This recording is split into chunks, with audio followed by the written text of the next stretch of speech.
pessoal, sou o João Leite, mais uma vez seja muito bem-vindo ao canal Ciência e Desenvolvimento Humano. Hoje daremos prosseguimento ainda no curso de Psicologia Positiva. Criei dois tópicos adicionais para falar sobre trabalho significativo. O como é possível incrementar esses níveis de trabalho significativo. No curso, de uma forma geral, eu fiz uma explanação sobre a importância, né, dessa variável do trabalho significativo, quais são os seus preditores, quais são os desfechos positivos, né, quando os empregados possuem um bom nível de trabalho significativo. E agora eu estou, né, trazendo aí um elemento adicional, que é o como é possível, do ponto de vista do indivíduo, ele se movimentar para ter mais significado do trabalho, né, que foi o episódio anterior. E o episódio de hoje a gente faz essa conclusão, onde eu trago os elementos da organização, né?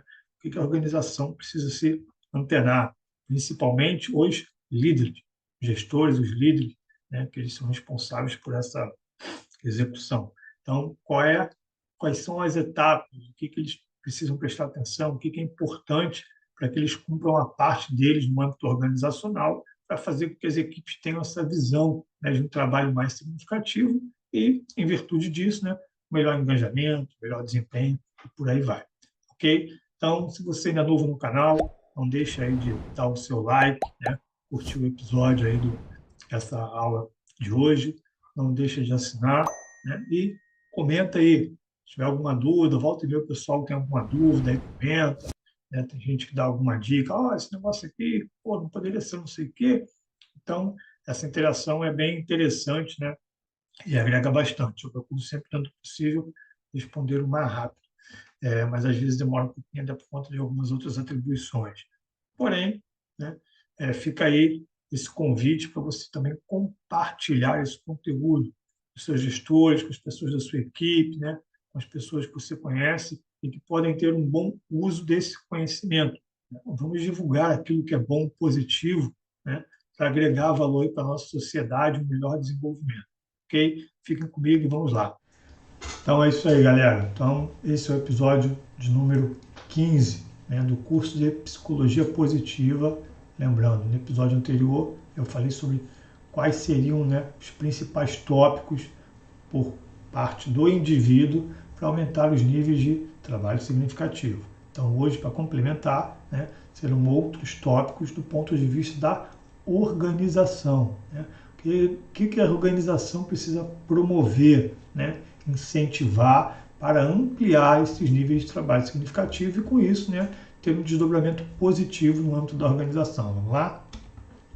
Obviamente, vamos voltar um pouquinho, né, para a gente relembrar o que é esse modelo. Lembrando, mais uma vez, né, essa teoria do trabalho significativo, esse modelo utilizado que eu uso do pesquisador do Michael Steger, ele não é um modelo único. Então, existem outras teorias, outros modelos, né, outras formas de avaliação, outros instrumentos que avaliam esse construto, essas variáveis, mas o que eu mais me identifiquei foi esse modelo utilizado.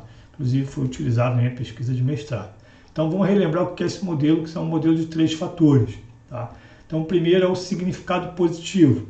Né? O que o funcionário vê? Ele olha, ele entende que aquilo que ele faz é útil, né? Tem uma utilidade, possui um significado e, naturalmente, tem que ser um significado positivo, né? Isso é muito importante.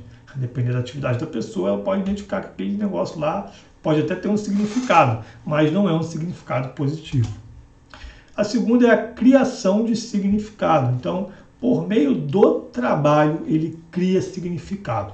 E uma coisa interessante é a seguinte, esse segundo fator, ou essa segunda variável, né, ele trabalha de uma forma que ele pode gerar, né, significado para a vida, né, ser um gerador ou incrementador. Você já tem uma vida significativa, mas de alguma forma ela se correlaciona, o seu trabalho consegue incrementar esses níveis.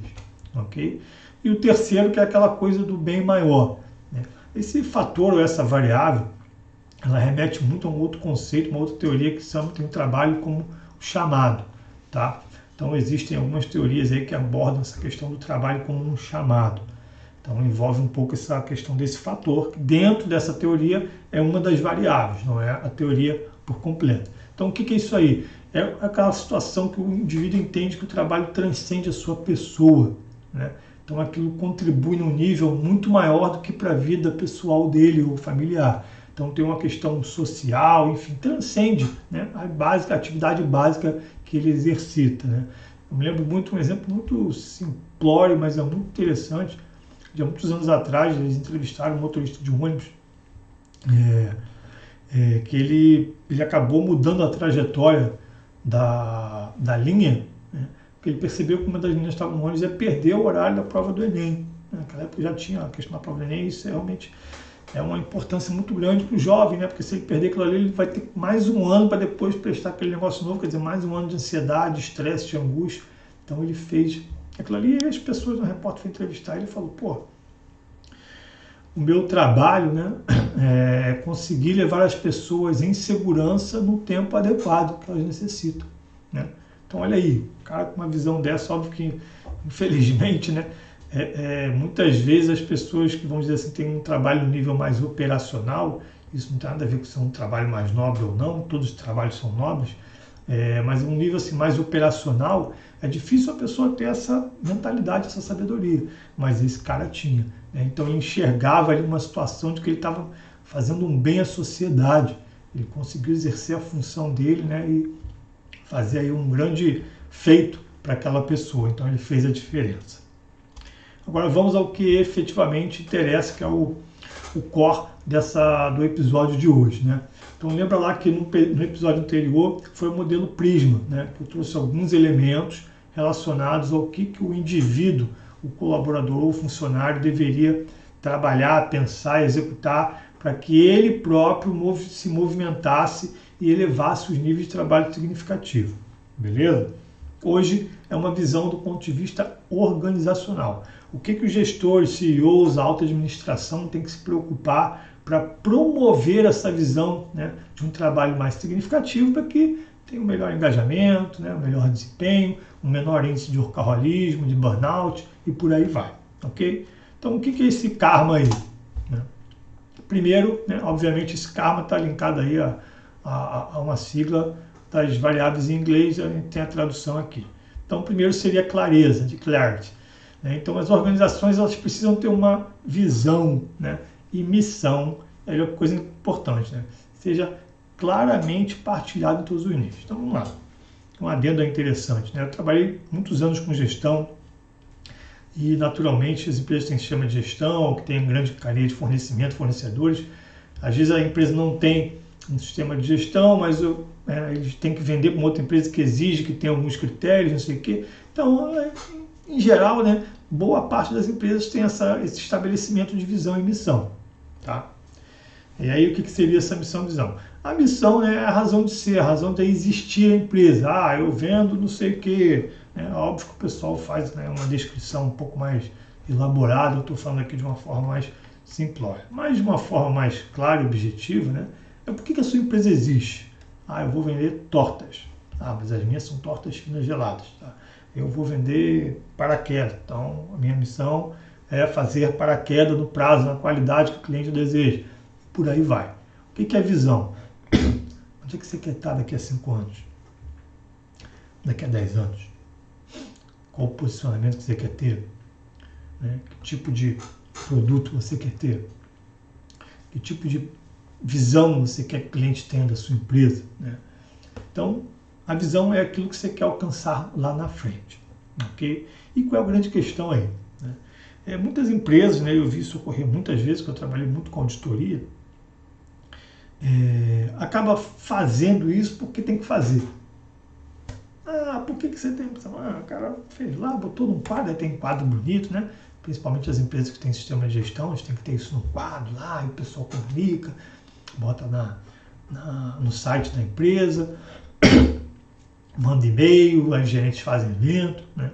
Mas a grande questão é a seguinte, isso tem que ser algo que efetivamente permeia a cultura da empresa, os processos, os debates, a definição de projetos.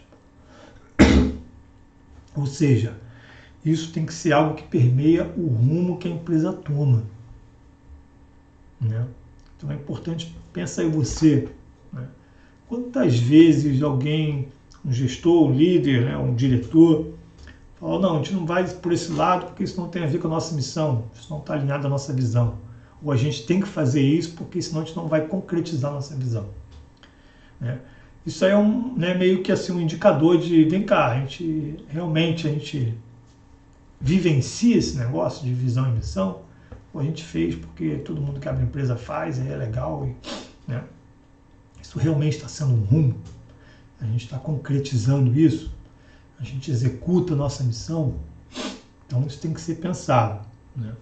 Por quê? Porque se uma empresa não tiver um propósito, seus trabalhadores também poderão seguir esse exemplo. Então, qual é a importância aí? Você vai definir, né, missão e visão. Tá? Por que a gente existe? Onde é que a gente quer chegar? Então, você estabelece todas essas variáveis, um propósito para a sua organização. Né? Qual é o grande X da questão? Se vocês não têm isso de forma clara, isso não faz parte da cultura do dia a dia da empresa, o funcionário também pode ir para o lado torto. O lado errado, porque se a empresa não tem clareza, né, do que ela é, do que ela faz, onde ela quer chegar, como é que o funcionário vai ter? Então, esse é o primeiro ponto.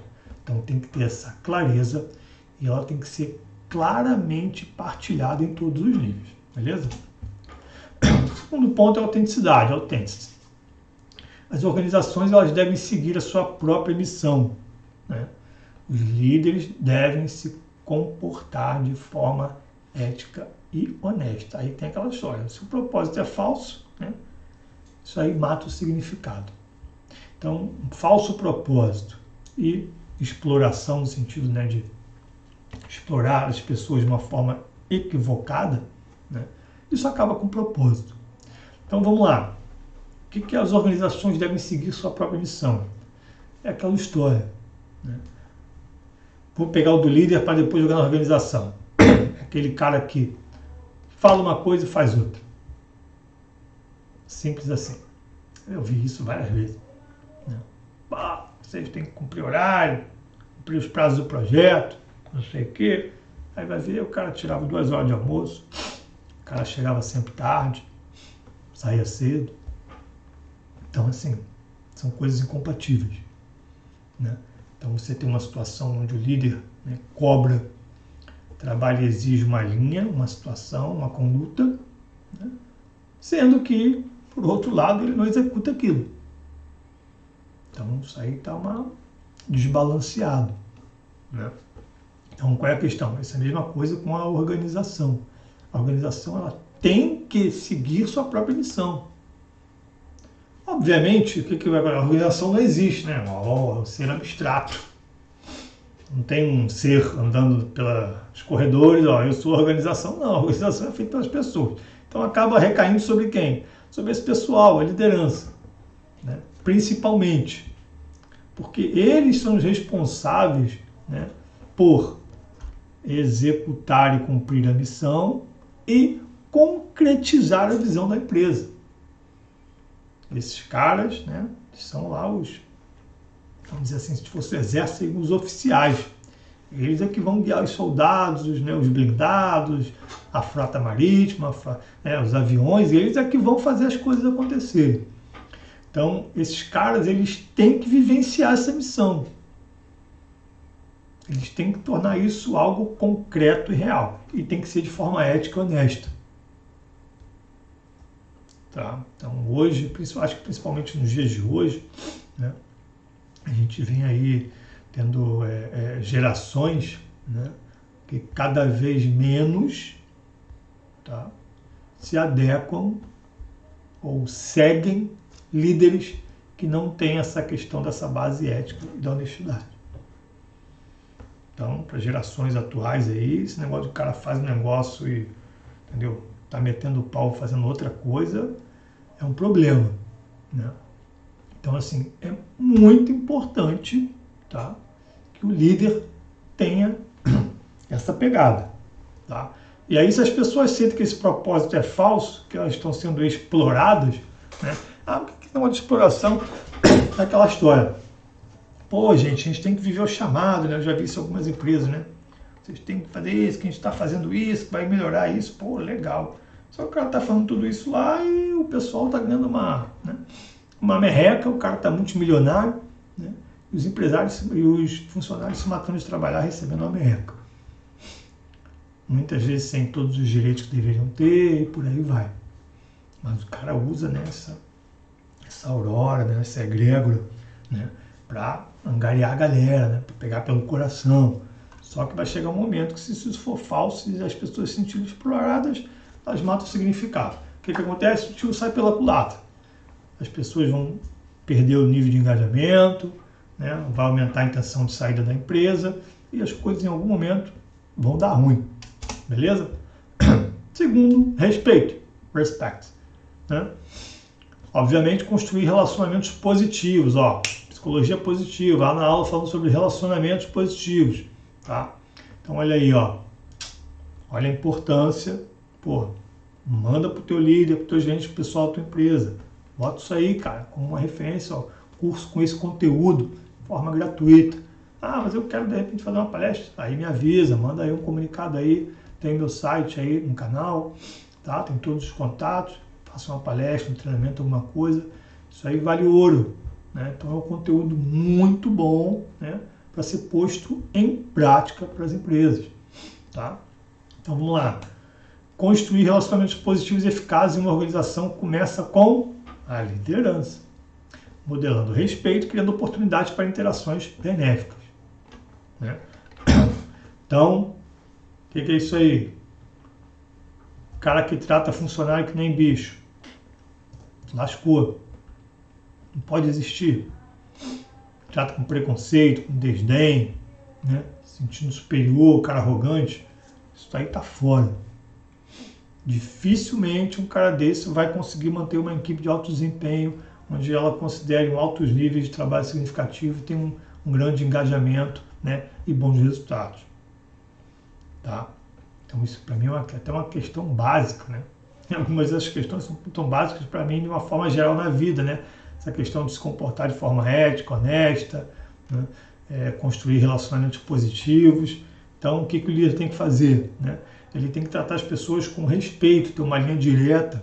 As pessoas têm que se sentir seguras para que ele promova a oportunidade de interações, né? Aí entra um aspecto que não é o objeto do vídeo de hoje, que é a questão da segurança psicológica. Depois eu vou até fazer um vídeo falando sobre isso, né? O quanto o líder e a empresa têm que atuar para que as pessoas sintam-se seguras em se expor, em se comunicar com o líder, e falar que não está conseguindo fazer algo, né? De dar às vezes uma sugestão e não ser julgado. Então tudo isso promove um ambiente, né? E um elemento que ajuda o quê? Aumentar a significância do trabalho, tá? Então o líder ele tem esse papel aí também. Importância, metering. Aí vamos lá. A liderança ela tem que ser capaz de transmitir de forma clara a cada colaborador como a sua contribuição é vital para o sucesso e saúde da organização e da sua missão. Olha que legal, né? Bom, existiam aqueles exemplos, como eu dei lá do nosso amigo motorista de ônibus, né? O cara tinha essa sensibilidade, uma alma elevada. Isso não é o convencional. Então, mais uma vez, quem é a pessoa-chave para que isso aconteça? O líder. Pô, cara, passa isso aí para o teu gestor. Então, o líder tem que ter essa capacidade de pegar a visão e missão, olhar o processo executado de atividades da equipe, do colaborador, e dizer para esse cara, pô, cara, a gente se encaixa nisso aqui. Isso é importante por causa disso. Se você não fizer isso aqui, se não der pau, aí vai degringolar esse, aquele e vai ferrar lá em cima. Se você não fizer esse teste aqui direito do seu software, isso aqui pode impactar na hora da operação do cliente, que vai precisar fazer lá um negócio lá, a implantação lá no mês seguinte. E aí isso vai impactar não sei o que vai impactar não sei o que. Então, o líder ele tem que ter essa capacidade. Tá? É que nem aquela coisa do professor. É uma coisa que eu admiro muito, é uma coisa que eu busco ter bastante atenção, né? Sempre que eu vou dar uma aula, fazer uma palestra, alguma coisa, é justamente o quê? Ter essa capacidade de passar um conteúdo vamos dizer assim, que é mais do âmbito da psicologia, da ciência, ou da psicologia positiva, psicologia organizacional. Quer dizer, pegar esses elementos que são mais teóricos, né? Obviamente, traduzir essa teoria de uma forma mais simples e objetiva, mas mais do que isso, a gente tem que se tocar de criar um link com a prática, com a vida das pessoas. Porque se a gente não conseguir estabelecer esse link, o risco dessa pessoa linkar esse conteúdo com algo que não era o devido é muito grande. Né? Então, assim, por isso que eu admiro muito, eu sou muito a favor dessa questão dos professores, né, de uma forma geral, terem vivido sua profissão de alguma forma, para conseguir transmitir esses aspectos na prática. E aí está aí a questão. Então, o cara, o líder, ele tem que conhecer o negócio dele e ele tem que encontrar uma forma de ajudar o seu colaborador. Cara, isso aqui se linka a esse negócio. Eu nunca esqueço do livro que eu li, eu não consigo lembrar o nome do livro. Eu já citei esse caso num dos meus vídeos, né? De uma empresa que fornecia parafuso pessoal, que fazia aquecedor. Pô, os caras criam parafuso.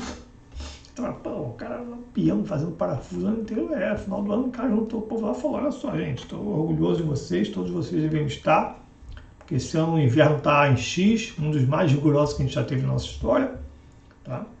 E graças ao trabalho de vocês, né, tantas milhares de famílias e lares americanos estão podendo ter suas ceias de Natal, seus encontros, com segurança e conforto. Então, essa é a minha mensagem de final de ano para vocês. Então, o líder ele tem que ter essa capacidade. Não pode correr o risco de deixar que o funcionário interprete que aquilo não tem um link ou que aquele negócio vai para um lado errado.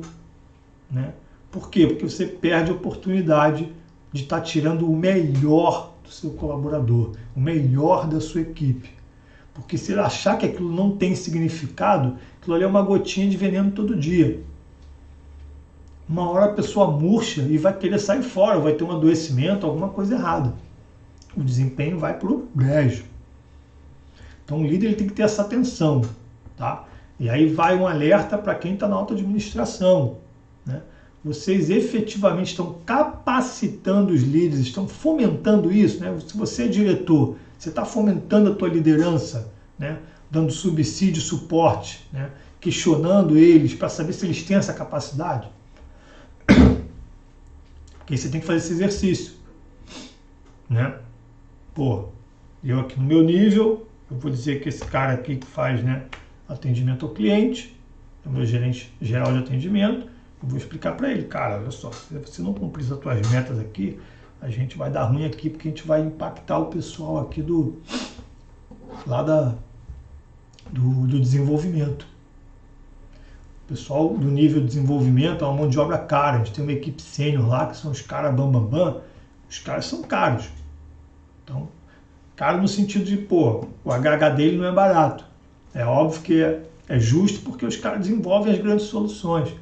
Só que se vocês não atenderem direito, né, absorvendo conhecimento, né, para que vocês consigam resolver o máximo possível, a gente vai acabar tendo que passar um monte de coisa para esses caras. Quer dizer, o tempo que eles deveriam estar criando coisas novas, entregando as coisas no prazo com qualidade para os clientes, eles estão tendo que dividir muito tempo com coisas que não deveriam. E aí vai dar problema. Então, o diretor ele vai, pega e traz essa visão. E aí ele fomenta de uma maneira positiva, ele mostrando para o cara que o trabalho dele tem um link lá para o estratégico, o impacto que tem, e você começa a passar para o seu gestor, para o seu líder, e fala, cara, eu preciso que você passe essa visão para a sua equipe. Quanto é importante, né, a atividade do cara. É aquela história, né? Quando você sabe que a sua atividade é importante para alguém, tem um impacto, as coisas mudam. Né? Aquela história que você vai fazer alguma coisa para sua filha que é de grande importância, para ela vai ser você faz de forma diferente, a sua energia é outra. Porra, porque está vindo um cliente novo, esse cliente vai ser um grande cliente novo para a empresa, vamos fazer aqui uma excelente apresentação. O ânimo, o astral da equipe muda. Então a gente precisa aprender a fomentar isso para tirar o melhor das pessoas. E a questão da autonomia, que é o quinto item desse modelo, né, do inglês autonomy. E aí o que acontece? Permitir que os colaboradores possam se expressar, proporcionar oportunidade de decisão, tentativa e renovação, intercâmbio de ideias. Isso aqui se conecta, né, com esse outro tópico que eu falei aqui com relação à questão aqui dos relacionamentos, né, e das interações benéficas. Então essas duas variáveis, para mim, elas conversam muito com esse aspecto da segurança psicológica, tá? Esse mais do que o outro, tá? Então, se vocês tiverem aí, né, uma liderança, uma cultura, né, onde existe um autoritarismo, uma centralidade no líder, ele tem que decidir, tudo tem que passar por ele, vocês estão matando, né, mais uma oportunidade de ampliar os níveis de trabalho significativos. Aí vamos lá. Nem tudo são flores e a moeda sempre tem dois lados. Tá? Então, o líder ele tem que ter essa sagacidade. Ele tem que conhecer muito bem o perfil das pessoas da sua equipe. Isso serve para todos os níveis. CEO, diretores e por aí vai. O cara que é diretor ele tem que saber quem são os gerentes dele e... Não, aquele cara eu tenho que acompanhar mais de perto. Ele é bom, mas ele... Se eu deixar, ele devaneia e ele degringola tudo. Então, ele tem que acompanhar mais tempo. Não, esse cara aqui é só eu deixar a porta aberta, quando ele precisa, ele vem. Né? Aquele cara eu tenho que pressionar, porque ele sem pressão não anda. Então, ele tem que ter essa sagacidade. Para quê? Ele entendendo, né, o perfil de funcionamento, a personalidade de cada um, ele vai conseguir, né, ter uma melhor sensibilidade, calibração de saber, pô, esse cara aqui eu posso deixar ele tomar certas decisões. Aquele cara ali já não dá. Tem empresa que acaba, né, por conta dos níveis hierárquicos, eles definem lá, fulano, né, aquela coisa. Ah, tem empresa que é aqui, o nível orçamentário. Pô, cara, até 50 mil você gasta aí, depois você vai prestar conta. Eu sou no nível maior, não vou ficar olhando para isso. Depois você vai ter que ajoelhar no milho lá e explicar por que você gastou aquele negócio. Mas você vai tomar as decisões. Né? Então, o que vai acontecer? Isso tem um lado positivo e negativo. Qual é o positivo? A partir do momento que você consegue gerar uma maior maturidade na sua equipe, você consegue dar mais, né, abertura para que as pessoas possam tomar mais decisões. Isso eleva a significância do trabalho. Outra questão é a possibilidade, né, você entender que erros fazem parte da jornada. E aí se tem aquela cultura do, pô, errou, caça as bruxas, manda embora, lascou, porque isso aqui também vai pro beleléu. Matou. Fechou a porta. Fechou a torneira. Então você tem que ter uma cultura, né, de segurança psicológica. Pessoas têm que se sentir seguras. E isso tem que ser real, concreto. Não é fazer um discurso que não, que aqui vocês podem se expressar, que todo mundo erra e quando erra o pau come. Não adianta. Tá? Porque vai dar ruim. Então isso tem que ser uma realidade. Pô, João, isso é fácil? Não, não é fácil, é difícil. Por quê? Porque todo mundo tem prazo para entregar as coisas, todo mundo tem as contas para pagar. Poucos líderes, empresas têm uma certa tolerância a esse aspecto de erro, tudo mais. O pessoal fala muito, mas na hora que o bicho pega, a prática acaba se tornando outra. Então não é tão simples. Porém, as empresas que o fazem têm bons resultados. Né? Então esse modelo ele não foi criado a ermo, né? O cara estava lá tomando uma, o Stigler lá tomou um chazinho e fez esse negócio. Não, isso foi fruto de muita pesquisa. Quer dizer, muito trabalho foi feito para se chegar a se condensar esses 5 elementos. Então, isso dá resultado. Tá? É possível. Agora, tem que ter investimento, perseverança, acompanhamento. Né? Obviamente, no início tem que ter uma tolerância maior, porque as coisas vão se ajustando. Com o tempo, as coisas vão se acertando. Senão, se não fosse isso, a gente pegaria todos os modelos que a gente tem de metodologias no mundo, né? Balance Scorecard, do PMP, PMBOK, CBOK, aquela parte de processos, né? E ITIL, e por aí vai, né? O próprio Prêmio Nacional da Qualidade, PNQ, né, da Fundação, e tudo isso não ia servir de nada. Isso aí tudo foi fruto de quê? De trabalho de pesquisa. O que as melhores empresas fazem, né, para ter esses resultados? Foi condensando e criou-se um modelo. Então, obviamente, né, aquilo é uma referência geral. A empresa vai ter que olhar para esse negócio e ver, vem cá, hoje, né, vamos supor, eu sou diretor de uma empresa de tecnologia. Aí eu estou vendo aqui, um funcionário mandou aqui um vídeo do João, aqui, até assinei o canal. Pá. Vamos ver aqui que a nossa parte aqui, negócio de clareza aqui, a gente tem missão e visão, acho que dá para a gente mandar ver. Essa parte de respeito, ainda tem um pessoal aí que está meio queixo duro, que a gente vai ter que ter um trabalho difícil aí, mas eu acho que dá para a gente começar aqui, clareza e autenticidade aqui. Aqui eu acho que já está um pouquinho mais maduro.